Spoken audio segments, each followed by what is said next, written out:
The curse of the old lighthouse. It was the kind of wind that bit through your jacket, sharp and damp, whispering promises of rain. The ferry rocked harder than anyone was comfortable with, the iron smell of salt thick enough to taste. Tom leaned on the railing, staring at the jagged silhouette of Blackthorn Island emerging through the mist. The lighthouse stood like a bone-white sentinel, taller than he expected, paint peeling in long strips like dead skin. "You sure this is a good idea?" Marcy's voice drifted over the wind, half lost in the wave's steady crash. She clutched her backpack tighter, eyes fixed on the lighthouse. "Since when do you back out of dares?" Tom shot back, trying for a grin, but it felt hollow. The idea had been simple: for friends, one weekend trip to explore the infamous old Blackthorn Lighthouse. It had been abandoned for decades, sealed shut after the last keeper, Victor Halloway, vanished in the winter of '53. Some said he jumped from the tower. Others whispered of darker things. But they weren't here for ghost stories, they were here for adventure, a chance to break from their dull, suburban routines. The dock groaned under their feet as they disembarked, the boatman giving them a look that lingered a second too long. "You kids, be careful out there. Island gets strange after dark." His voice was flat, but his eyes said more. They should have listened. The path up was slick with seaweed and rot, the damp air clogging their lungs. The lighthouse loomed closer, impossibly tall, the glass eye above black and dead. Tom led the way, Kieran clutched tightly. The historical society gave it out, but almost like they didn't expect it back. The door creaked open, protesting the intrusion. The smell hit first: damp stone, old oil, and something metallic, like rust or blood. Their flashlights cut pale tunnels through the gloom. "Charming place," Drew muttered, kicking aside a pile of bird bones. The interior was a ruin of the past. Broken lanterns, rotting ledgers, the scent of salt lingering in the air. Dust swirled in the flashlight beams as they moved deeper. Faded photos of the old keepers still clung to the damp plaster, faces warped and smeared with age. But it wasn't the photos that made Tom pause. It was the shadows. They felt too heavy. Too still. "Hey, check this out," Ellie called from a side room. The others followed, the floor groaning beneath their steps. The logbook was open on a small wooden desk, the pages warped and yellow. Victor Halloway's name was scrawled at the top. The last entry. "Storm persists. Light falters. Hear voices below. I have sealed the door." A metallic clang echoed above, sharp enough that everyone flinched. "The hell was that?" Marcy whispered. The lantern above the spiral staircase swayed gently, but there was no draft.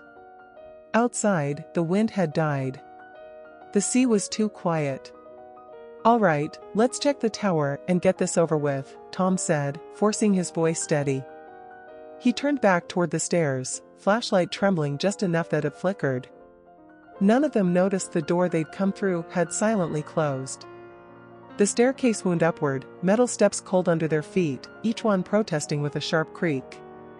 The light from their flashlights jittered against the damp stone walls, casting distorted shadows that seemed to twist just beyond clarity. Tom led the way, heart pounding harder than he cared to admit, the others trailing behind in tense silence. Somewhere far above, that metal clang echoed again, softer this time, as though it had been waiting. They emerged into the lantern room, the massive glass lens fractured, sharp edges glinting in the pale light. Salt crusted the walls, old equipment rusted and half disassembled, but it was the view that stole their breath. The island below looked wrong. The fog hadn't just thickened, it pressed against the glass, milky and dense, obscuring everything beyond the lighthouse. The sea was invisible now, soundless as if it had ceased to exist. "Guys, does this feel weird to anyone else?" Ellie broke the silence, her voice a fragile echo. She stood by the window, tracing a finger through the condensation forming on the glass. Marcy nodded, hugging herself as she scanned the lantern's mechanical remains. "More than weird. I don't like this. It's too quiet. Even the waves, it's like..." The floor trembled beneath them, faint but undeniable. Tom shot a look toward the trapdoor leading back down, his mind racing. Earthquakes were rare here, right? But the way the light twisted in the broken glass, refracting across the damp stone like pale ribbons, made it feel intentional. Okay, Drew said, trying for bravado but failing. We've seen the top. Time to head back. This place is giving me the creeps. No one argued. But as Tom reached for the trapdoor handle, it wouldn't budge. The wood felt strangely warm under his palm, as though something pulsed beneath it. He yanked harder, the rusted hinges groaning, and with a sickening crack, the entire panel wrenched free, but instead of the stairwell below, the space was filled with solid blackness. Not darkness, blackness. It shifted. Ellie screamed. The void in the floor rippled, a slow, oily movement, and for a heartbeat, Tom swore he saw shapes, limbs, or the suggestion of them, pressing from within, distorting the surface before retreating. Then, as suddenly as it had appeared, the trapdoor slammed shut, the wood sealing itself with a dull click. Nobody spoke. Drew backed away from the center of the room, his face pale, sweat glistening along his brow. Did you see? Yes. Tom cut him off, chest heaving, forcing himself to think. We're leaving. No. But when they descended, the spiral staircase felt longer. Steps they hadn't noticed before, the air growing colder, the lantern light dimmer, despite their flashlights burning bright. When they finally reached the ground floor, the door they'd entered through was gone. The wall where it had been was smooth stone, as though it had never existed. And that was when they heard it. A voice. No, not a voice. A whisper. Crawling from the walls, just faint enough that they couldn't make out the words, but the feeling of it coiled into their bones. Cold. Ancient. Waiting. The whisper curled through the cracks in the stone, brushing against the edges of thought rather than sound, a presence just beneath hearing, like a memory half forgotten but impossible to shake. It wasn't the usual tricks of an old building settling, no groaning beams, or the flutter of bats. It felt deliberate, like something circling, probing, tasting their fear. The four of them stood frozen, the damp air pressing heavier, the scent of salt now sharp enough to sting their nostrils. Tom's flashlight trembled as he swept it across the room, but the light felt weaker, swallowed by the shadows clinging to the walls. We need to stay together. Don't touch anything else. His voice was steady, but inside, his mind screamed for logic where there was none. Drew exhaled hard, the breath fogging in the icy air. The door was here. We didn't imagine it. Right? Right? He slapped a hand against the stone where the door had been, fingers scraping over the rough surface, but there was nothing. No seam. No handle. Not even the faintest outline of a doorframe. Marcy stepped back, pressing her spine against the opposite wall, her gaze flicking upward as though expecting the ceiling itself to close in. Maybe it's a trick. Like the stories. Holloway sealed himself in, didn't he? Maybe this is how it starts. Stop, Ellie whispered, clutching her stomach like she might be sick. She wasn't looking at the walls. She was staring at the floor. The old stone was damp, discolored in patches where water had pooled, but there, near the center, was something else. Darker than water, a faint smear spreading outward like veins, tracing along the cracks in the stone in a pattern too intricate to be natural. Tom knelt closer, his pulse hammering as the shape became clearer. Not random cracks. Symbols. Ancient. Almost runic, but wrong, twisted. And still damp. Footsteps. Above them. Slow, deliberate, each step heavy enough to make the wooden beams groan. But there was no wind. No way anyone else could have been inside. They turned as one, flashlight snapping upward toward the spiral stairs where they had just come from. Empty. Yet the sound continued, louder, coming closer. Tom's grip on the flashlight tightened, knuckles whitening. Who's there? His voice echoed back, hollow and small. The footsteps stopped. No one dared breathe. Then, one step closer. A figure emerged from the shadows of the staircase, tall and wrong. Not quite human. Limbs slightly too long, shoulders hunched, the pale face gaunt and streaked with something dark. But the eyes were empty sockets, raw, as though clawed out from within. Yet somehow, they stared back. It reached the base of the stairs. And smiled. The whisper returned, stronger now, wrapping around their heads, not words, but intent, filling the gaps in their minds with dread. Tom felt it press deeper, something ancient and vast that recognized them. No, not them specifically, but their fear. The thing opened its mouth, and the voice that emerged wasn't its own. The light has failed. It cannot hold us back forever. And then, with a jerking, unnatural motion, it stepped closer. The figure's grin widened as it drew closer, pale lips cracking, revealing jagged teeth as though the skin itself had stretched too thin to contain them. Its hollow sockets seemed to pulse, a wet blackness shifting in the void where eyes should have been, and as it moved, the whisper surged louder. Not sound. Not even words. More like pressure, something pressing into their skulls, dredging up old, private fears. Tom felt it scrape along his memories, the night his father died, the quiet sobbing he'd never let anyone hear. He clenched his fists, trying to block it out, but the thing was inside now, sifting through the broken edges. Ellie whimpered, clutching her temples, knees buckling as she sank to the damp floor. Drew staggered back, bumping into a rusted lantern stand that clattered to the ground with a deafening crash. The thing flinched, just barely, but enough for Tom to notice. Noise. Disruption. Tom acted on instinct, lunging for the fallen lantern, gripping it by the handle. Rust flaked against his palm, but it felt solid, real. He swung it hard against the stone wall, the impact ringing out like a hammer strike. The sound cut through the air, sharp and metallic, and the whisper, just for an instant, stopped. The figure shuddered, its grin twisting into something jagged and wrong, mouth gaping wider than human anatomy should allow. Get up! Tom barked, voice hoarse, as Ellie blinked out of her daze and scrambled upright. The thing swayed, lingering at the edge of the lantern's glow, repelled but not retreating. Marcy's voice broke, a frantic whisper. The light! It said, the light has failed. Maybe we need to. Her words were cut short as the thing jerked forward, faster than before. Tom swung the lantern again, but this time it was ready. The grin snapped shut, the sockets narrowing.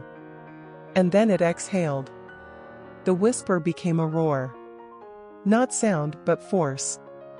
The lantern shattered from Tom's grip, exploding into shards, the flame sputtering out with a final hiss. Cold enveloped them. A void so absolute it seemed to devour the very idea of warmth.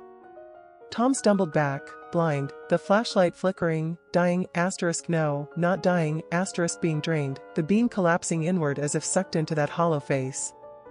And then, light. A pulse. From above. The shattered lantern room, where the great lens had sat dormant for decades, flared to life, a pale, wavering glow seeping through the cracks. Not steady. Flickering. Struggling. But present. And as the light touched the thing, it screamed. Not pain. Rage. The whisper unraveled into a chaotic, splintered static, and the figure shifted. The edges of its body twisted, like smoke torn by wind, the sockets narrowing further as it fled, back into the spiral stairwell, swallowed by shadow. Tom didn't wait. Upstairs. Move. They ran, feet slamming the stone steps, every inch of the tower groaning as if it were collapsing inward. The light pulsed again, brighter, casting long, pale beams through the fog pressing against the glass. But something was wrong. The fog wasn't just outside anymore. It was seeping in. The fog coiled inward, tendrils sliding along the stone walls, curling around their legs as they ascended the spiral staircase. It wasn't mist, it felt heavier, damp but thick, as if it had weight, dragging against them with each step.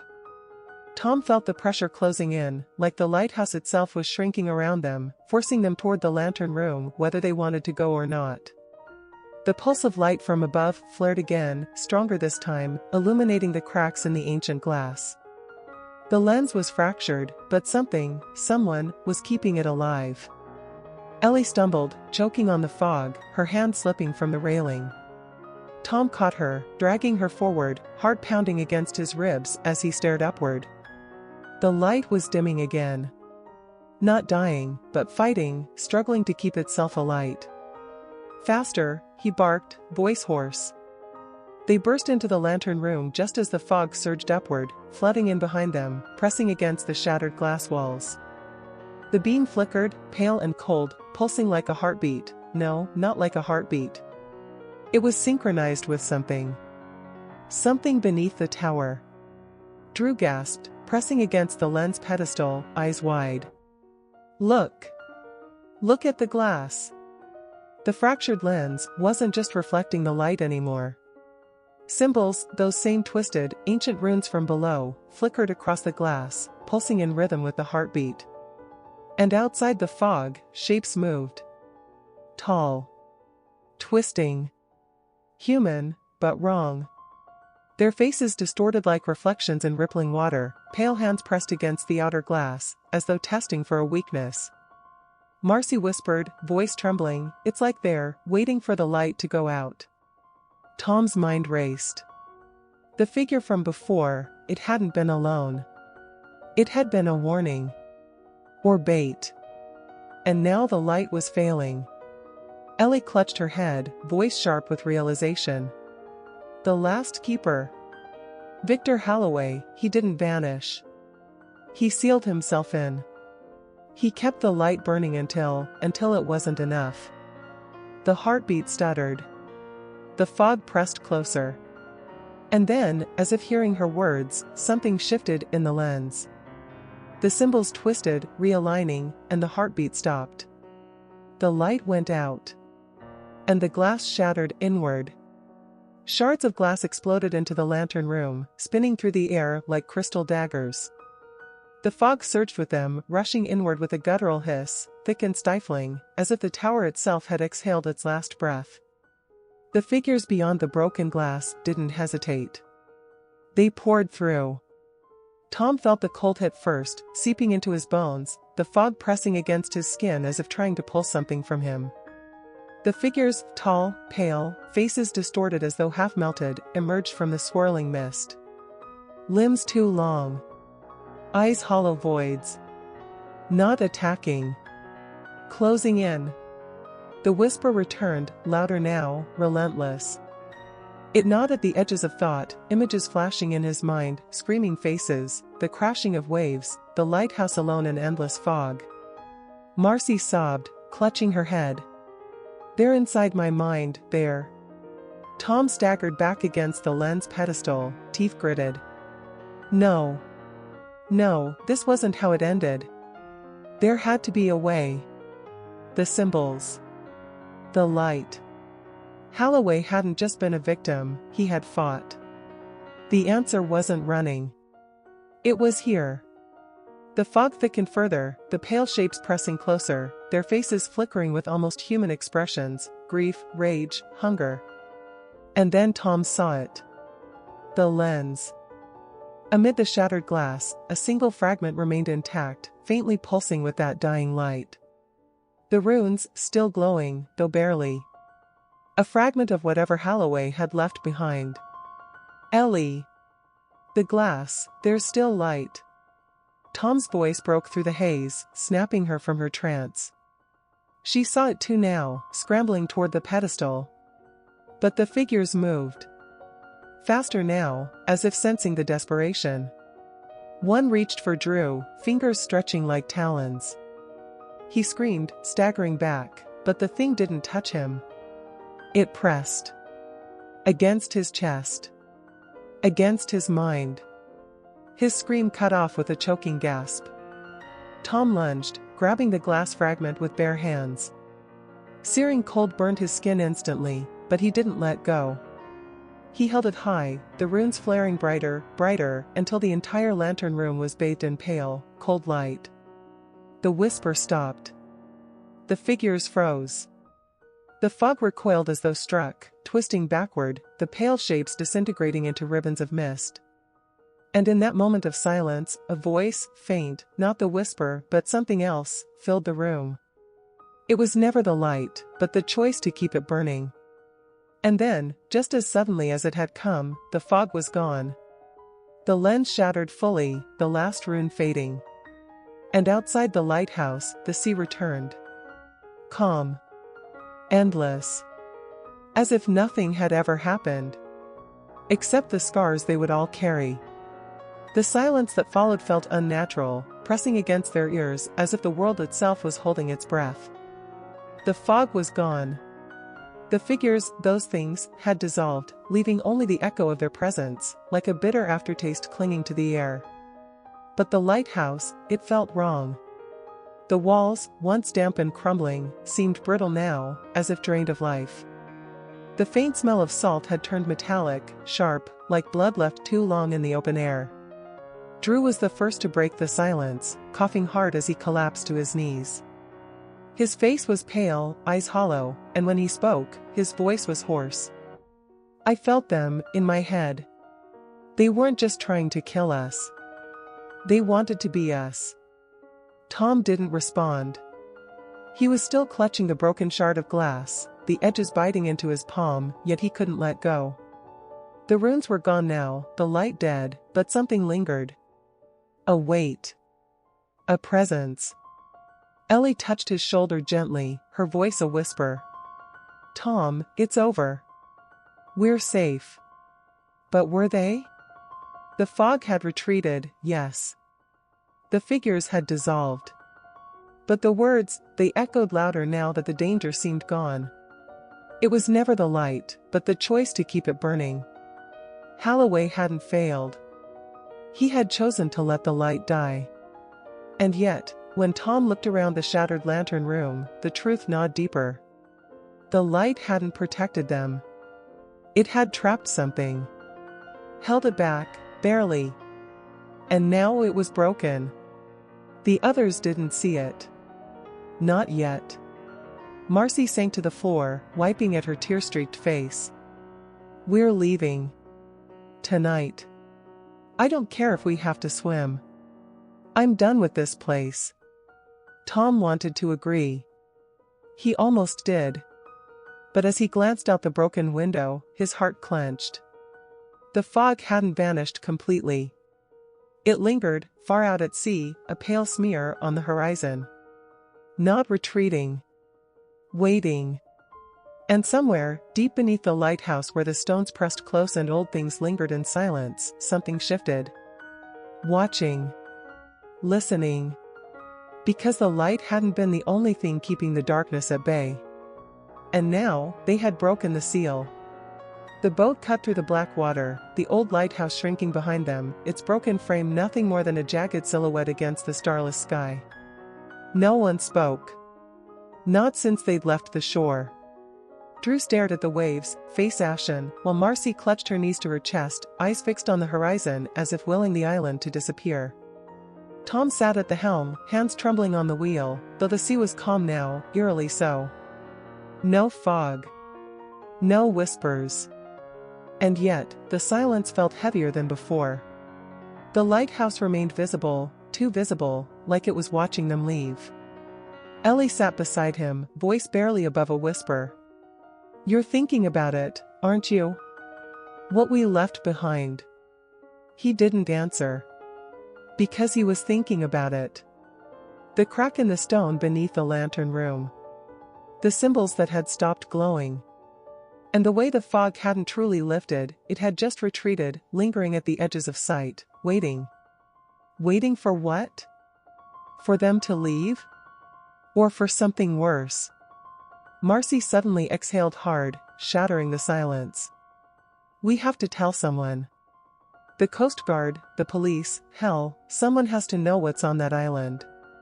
Drew didn't lift his head. And tell them what? That we saw, what? Ghosts? Shadows? No one's gonna believe us. They'll think we cracked from the isolation. They'll believe us, Tom said quietly, though he wasn't sure if he believed it himself. The radio crackled. A burst of static. Tom jerked upright, heart pounding, as the noise cut through the silence. He grabbed the receiver, knuckles widening. "This is Tom Grayson, Silverwake Vessel, do you read me?" More static.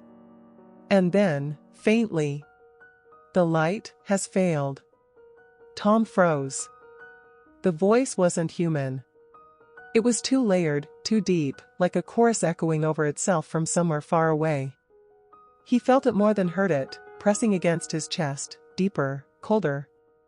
"Tom?" Ellie whispered, pale. He couldn't respond.